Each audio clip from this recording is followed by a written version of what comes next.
Bonjour à tous, alors aujourd'hui je vais faire une petite vidéo sur pourquoi j'ai des rats, parce que ça peut paraître un peu bizarre d'avoir des rats chez soi. D'ailleurs si vous entendez du bruit derrière, je suis désolée parce qu'ils sont juste derrière la caméra. Pareil si vous entendez du bruit, je vis pas dans mon appartement, je suis chez mes parents. Donc on est plusieurs à la maison, mais comme on est confinés, je fais avec ce que je peux. Donc voilà, je vous laisse avec la suite.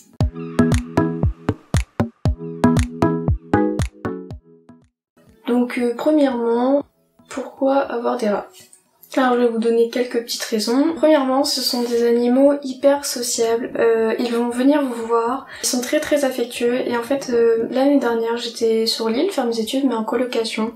J'ai changé d'études et me réorienter, j'en ferai peut-être une vidéo. Je voulais un animal tout simplement avec qui je puisse avoir un lien, qui soit content de me voir, etc. Et c'est pour ça que je me suis renseignée. J'ai toujours aimé les animaux. Je suis peut-être un peu moins reptile, j'aimerais pas trop en avoir, mais bref. J'ai toujours aimé beaucoup d'animaux, j'ai eu des hamsters, etc. Et au début je pensais prendre un lapin, sauf qu'un lapin, il faut savoir que ça vit 10 ans minimum, et que du coup il faut pouvoir assumer. Financièrement aussi, un lapin revient beaucoup plus cher que des rats. Je dis des rats parce que il en faut 2 minimum, parce que comme je viens de le dire, ce sont des animaux sociaux qui ont besoin d'être minimum à 2. C'est très important qu'ils soient 2, vous pouvez en prendre plus, et du même sexe bien sûr. Donc je voulais un animal qui puisse être content quand je rentre, qui me reconnaisse, avec qui je peux avoir un contact, parce que j'ai eu des hamsters, mais on va pas dire que c'était les animaux les plus sociables et intelligents, ils voulaient juste à manger et qu'on le laisse dormir. Primera, je vous mettrai des petites vidéos d'eux parce que c'est plus vous verrez. Et donc je voulais un animal sociable qui puisse me reconnaître et intelligent.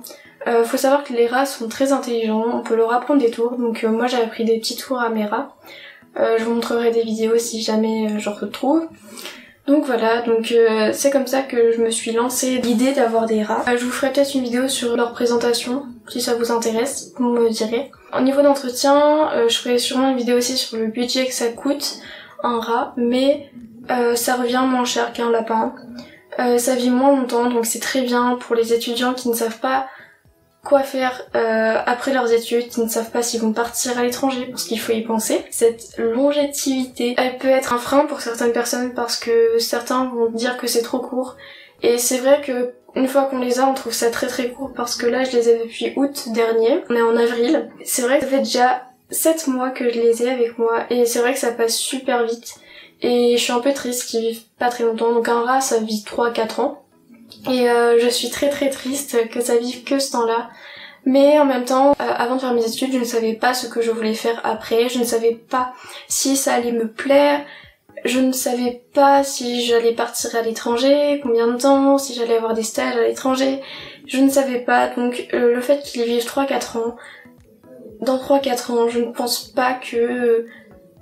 même s'ils vivent 3-4 ans, je me débrouillerai. Par contre, c'est une responsabilité pendant ces 3-4 ans. Il faut assumer les coûts financiers, le temps, parce que ça demande beaucoup de temps, ça demande beaucoup d'attention. Donc oui, c'est sociable, oui, c'est cool, parce qu'ils demandent sans cesse de sortir, d'avoir des contacts avec vous, etc. C'est vraiment cool. Mais des fois, on n'a pas le temps, quand on est étudiant, on a des devoirs à faire, etc. Il faut vous débrouiller, il faut vous organiser pour qu'il soit un minimum sorti dans la semaine, dans la journée, où il faut faire de votre mieux, et il faut prendre en compte aussi cet aspect-là, c'est que ça demande du temps, et il n'y a pas que les sorties, il faut aussi nettoyer la cage. Je ferai peut-être une vidéo sur les cages aussi adaptées aux rats, parce que beaucoup de gens prennent des rats en animalerie déjà, je ne juge pas du tout, vous faites ce que vous voulez, mais souvent les animaleries ne s'y connaissent pas forcément sur les besoins du rat. C'est pour ça que je voulais faire des vidéos aussi, même s'il y a déjà d'autres youtubeurs et youtubeuses qui montrent leurs rats. Je pense à les rats d'Acheron, c'est un petit élevage, c'est une youtubeuse, faut aller voir, elle fait des vidéos avec sa fille et elle a écrit un livre sur les rats. Donc pareil, si vous voulez avoir des rats, je vous conseille son livre. Maintenant je vais vous donner des petites raisons de ne pas prendre de rats.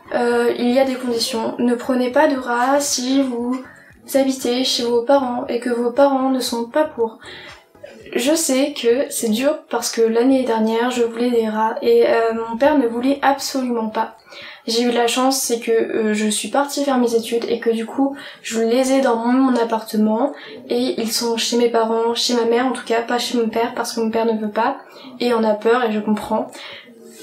J'ai du mal à le comprendre mais ne forcez pas vos parents parce que déjà ça implique des odeurs, même si vous nettoyez et que vous atténuez, ça sent quand même, ça fait du bruit, ça fait du bruit souvent la nuit. Donc ne prenez surtout pas de rats si vos parents ne veulent pas, ne forcez pas, attendez le bon moment et ce sera d'autant mieux parce que si, imaginons, vous prenez un rat et que pour telle ou telle raison vos parents vous disent non c'est bon c'est mort on arrête, débarrasse-toi-en, et c'est comme ça que je les ai récupérés. C'est une fille qui ne pouvait plus les garder chez elle parce que ses parents ne voulaient plus, et bah au meilleur des cas vous lui retrouvez une bonne famille, au pire des cas bah je sais pas, c'est à vous de voir. Faites attention à ce que vos parents soient vraiment d'accord. Il y en a qui en ont peur, il y en a qui n'aiment pas entendre du bruit, il y en a qui n'aiment pas les odeurs, etc. Ensuite, deuxième raison de ne pas prendre de rats. Les rats, même si c'est moins cher, ça revient moins cher je trouve qu'un lapin, parce que j'avais fait un comparatif, ça occasionne des coûts. Si vous voulez des croquettes adaptées, une cage adaptée, vous devrez payer les frais vétérinaires parce que ce sont des êtres assez fragiles et les frais vétérinaires ça peut revenir cher. Pour vous faire un comparatif, je ferai une vidéo dans tous les cas sur les coûts par mois ou sur ce que moi je peux vous dire parce que ça fera bientôt 7-8 mois que je les ai. Mais il faut avoir de l'argent de côté parce que les croquettes adaptées ne sont pas à 3€, hein, elles sont à 11€ le paquet de 1,5 kg. Ensuite, parce que les frais vétérinaires coûtent cher, j'y suis allée 3 fois chez le vétérinaire depuis que je les ai, donc depuis août. J'allais une fois pour un rhume, une autre fois pour l'œil de Loulou, là, je vous montrerai, et une deuxième fois encore pour l'œil de Loulou. Les visites vétérinaires me coûtent environ 50€. Donc là environ j'ai déjà dépensé 150€ pour 2 rats en 7 mois. Il faut avoir l'argent de côté, vraiment. Ne prenez pas un rat en vous disant ça ne coûte pas cher. Alors oui, ça revient moins cher que d'autres animaux tels que les lapins, peut-être les gros chiens, je ne sais pas.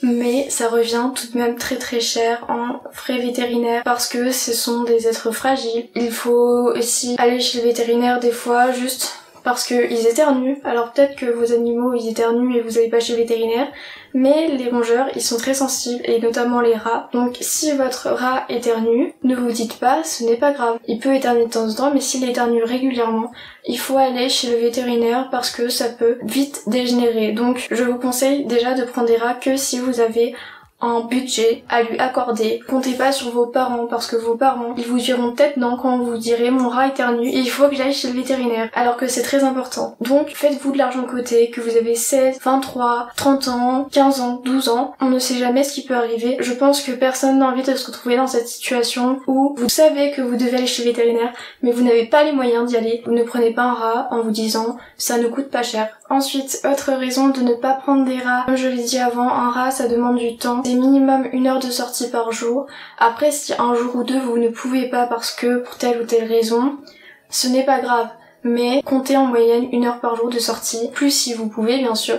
Mais ça demande vraiment du temps. Vous dites pas oui, j'ai du temps, c'est bon, je suis en vacances. Oui, enfin, quand la rentrée arrivera, vous inquiétez pas que vous aurez des cours, du travail à rentrer. Et moi, des fois, je me retrouve à les sortir pendant que je fais à manger pour gagner du temps parce que j'ai trop de devoirs. Vraiment pouvoir s'organiser et réussir à trouver le temps. De toute façon, le temps, il faut le trouver. Donc quitte à ce que ce soit sur votre sommeil, il faut trouver le temps de vous en occuper. Ce n'est pas on prend un rat et un mois plus tard, on ne s'en occupe plus. Un rat, comme j'ai dit, ça vit 3-4 ans. Si vous en occupez bien, faut assumer. Si vous prenez un rat, c'est pour le meilleur comme pour le pire. Ensuite, autre raison pour laquelle il n'est pas souhaitable que vous preniez de rat, c'est vous n'avez personne pour le garder. Alors peut-être que vous partez pas en vacances, mais imaginons vous avez un stage. Ne prenez pas de rat en disant non mais de toute façon je pourrais m'en occuper tout le temps. Peut-être qu'un jour vous aurez un imprévu, peut-être qu'un jour vous devrez partir sans eux, peut-être qu'un jour on vous proposera des vacances. Gardez en tête que c'est intéressant de trouver quelqu'un qui pourrait garder vos rats. Donc essayez de trouver quelqu'un, 1 ou 2 personnes, le plus c'est le mieux, qui pourraient être d'accord de garder vos rats. Je sais que c'est compliqué parce que les gens ont beaucoup de préjugés sur les rats, comme quoi c'est sale, comme quoi c'est méchant, qu'elle fait peur. Donc je vous conseille de chercher, de trouver quelqu'un. Souvent les gens ils ont beaucoup de préjugés, une fois qu'ils les voient ça paraît moins terrible que ce que c'est. Mais les gens ont beaucoup de blocages parce qu'ils ont entendu dire qu'un rat avait agressé quelqu'un, parce que le rat avait amené la peste alors que c'était les puces. L'image du rat est très péjorative et je peux comprendre que c'est dur de trouver des gens qui peuvent s'en occuper. Ou alors essayer de trouver des pet sitters qui pourraient s'en occuper, du coup garder un budget au cas où. Donc j'espère que cette vidéo vous aura plu, vous aura quand même donné envie d'avoir des rats et surtout de bien vous en occuper. Il y aura des vidéos sur l'alimentation, la cage, très importante pour le rat. Et surtout gardez en tête que si vous adoptez un rat, vous en adoptez 2 minimum du même sexe pour pas avoir de portée parce que c'est très prolifique. Gardez en tête aussi de garder un bon budget. Je ferai une vidéo sur combien ça coûte un rat. N'hésitez pas à me suivre pour la suite et puis merci d'avoir regardé la vidéo. N'hésitez pas à mettre dans les commentaires vos avis et vos critiques. Merci beaucoup.